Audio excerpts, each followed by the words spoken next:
andun na ako sa point ng buhay ko na parang na-enjoy ko na maging creative. And then, andito na ako sa point na gusto ko nang iwan yung work ko. Kasi, parang feeling ko, napipilitan na lang ako bumangon kada umaga to do that work na it really doesn't align with sa gusto kong gawin as a creative.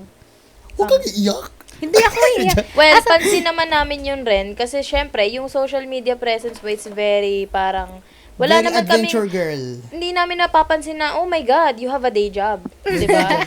Uy, Diba? pero seryoso yun. May mga friends ako ngayon na sobrang tinitingala na sa industry ngayon na Pero may mga day job. Hindi, sobrang layo.